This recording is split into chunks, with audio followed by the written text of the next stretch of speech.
Yeah, everything pretty much. But working kickoffs right now, it's really important for me to get back into the game shape with those. I did those my freshman year at Montana and didn't do them last year, so I just need to continue to refine my plant foot, kind of the depth of where it's at. And then also on my punts, on my drop, it's been turning a little bit lately, so I've been really hitting those hard, walking up and down the dorm halls doing my drops at night, so that's been good. Is kickoff something you've wanted to do since you got here?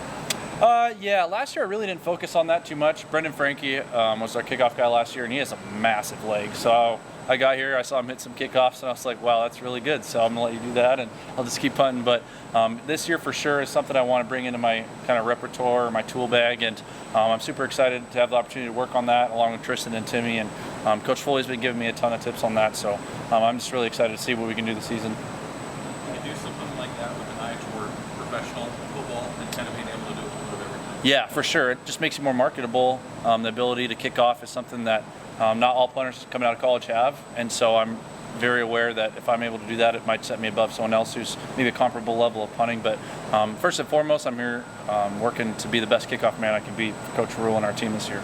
As a punter, is there a statistical mark in some way you're looking to hit in that punting or whatever? Yeah, this summer I went across and worked with a bunch of different kicking coaches, and I kind of learned that numbers kind of are really situational and circumstantial based. Some punter might have twice as many pooch punts, like inside the 20 punts, as another guy, so you have less opportunities to rip long punts down the field. So obviously you want to have net punt. My goal is over 42 yards, and in gross punt I want to break the school record if I can, 46.57 I believe, but I want to just do what I can to help our team. If I get put out there at 100 pooch punts and 0 long punts this season, then that's perfectly fine by me. I just want to do what I can to help the team. But yeah, obviously there's players around the country who all have different coaches and they have different ways of doing things. Some coaches go for it on fourth down more than others. So it's all situational based, but there are certain marks, like you should be able to get above 40 net punt, above 44 gross average usually if you're one of the elite guys.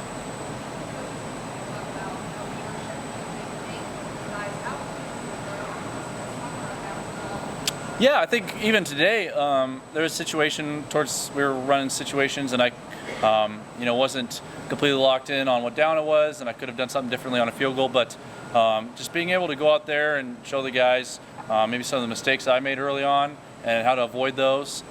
I just remember when I was a younger kid how much I looked up to the older guys, and I just want to keep that perspective in mind because there's a lot of things off the field that these kids are going through right now that everyone on the outside kind of just sees them for their play, but they're still people, they still have lives. And so if I can mentor some kids off the field, maybe pick them up when they're down, if they're homesick, help them through that. That's something that I struggled with, and I really want others to maybe push through that, and I hope that I can help them with that a little bit. Are you the holder too? Yep, yeah, I'm working holding really hard. It's really important for punters to be able to hold, especially at a high level, so I can give Timmy and Tristan a fair shot at every field goal that they have to attempt. What do you see out of those guys?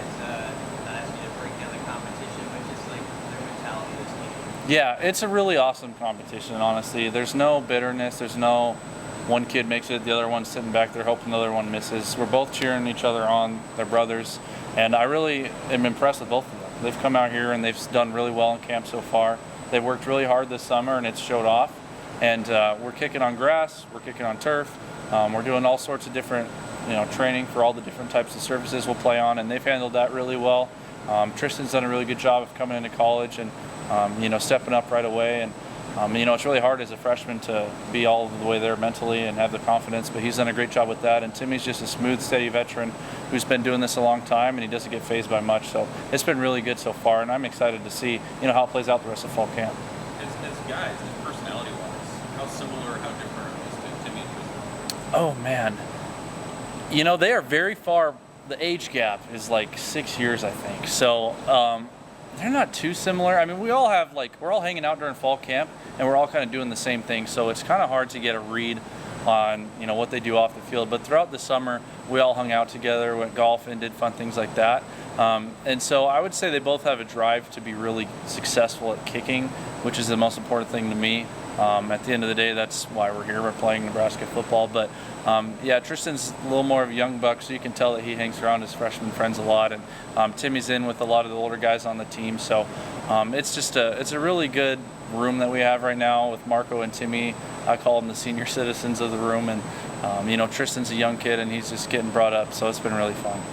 How's the like the overall grind of camp? I know that there's maybe some things you don't go through that some of the linemen do, but I'm guessing you have a vantage point as to what this camp's like, maybe compared to the previous coaching staff and the previous school you were at. What have you kind of seen in terms of the grind? Yeah, it's definitely a grind. Staying in the dorms, you're kind of here all day, every day for weeks, but it sets ourselves apart. It's something that we can take pride in. At the end of the day, when we line up versus opponent, you know that you did more to earn the win than someone else did, and you put in more work than someone else did. And that's something that I really like, and I really love it. I love how hard it is. I love coming here every day, sitting in meetings till 10 o'clock at night, because I know at the end of the day, it's what it takes to win, and that's what it takes to win in the Big Ten Conference when the margins for error are so small. It'd be a shame if we got 5 months from now and we weren't where we were record-wise, and you could look back and be like, man, I wish I would have worked harder then. That would be too late. So we are taking every measure right now to put our best step forward in terms of effort, and I really appreciate that, and I'm really excited to see what we can do this year. Do you sense that the team's working harder than it has in the past? We were on the team last year. Yeah, for sure. I think everyone's really bought in, and I'm really proud of a lot of the leaders on the team who've stepped up. There's ups and downs. We're all human. There's days where it's hot and it's long, and those have been the awesome times where leaders like Jeff and MJ and Isaac, I can go on and on, but those guys are stepping up and they're pushing everyone else to be the best that they can vocally, but also by the way that they run their practice and by the effort that they give. It really is inspiring to other guys. You maybe answered this. Sorry, you can take a different direction if you want, but how excited are you to be able to be healthy and fun? Yes. For the season, I mean, it was one thing after another. Yeah, it was. Last season was tough injury-wise, but I'm really excited to be healthy, and I'm down 15 pounds as well, so I feel a lot more explosive than I did last year, and that's just a complete credit to Coach Campbell and Coach Christian for all the work that they've done for us. Coach Christian's the best nutritionist in the country. We have the largest nutrition staff in the country. They are constantly harping on us about the things that we need to do to get back and healthy and ready to go. Hydration, eating healthy, eating vegetables, taking all of our vitamins. And then Coach Campbell, obviously, with all the running, all the lifting, but also the mobility piece has been huge. I know the guys have talked about that before. And the focus on injury prevention has been enormous. And that's something that I've already seen with other guys, but I can feel it with myself. I mean, I hear it all the time. Guys are talking about how good they feel. This is the best they've felt playing football in a long time. And I can say the same for myself, certainly. I feel like you're in a better position to avoid the kind of stuff that happened to you last year. It's games, right? Yeah. Yeah, for sure. I sprained my ankle 3 times last season on my plant foot, and so this summer I worked a lot of ankle mobility movement, and that's simply just like walking on my ankle sideways and stretching them out. There's all sorts of things that I can do for that. Coach Hobbs is a certified physical therapist, so was working with me during lifting this summer to work on a lot of things like that, prehab-wise, and so I feel better than I ever have right now. My shin splints are completely gone. Everything is rocking and rolling. So knock on wood, it stays that way, but I'm sure it will. Good.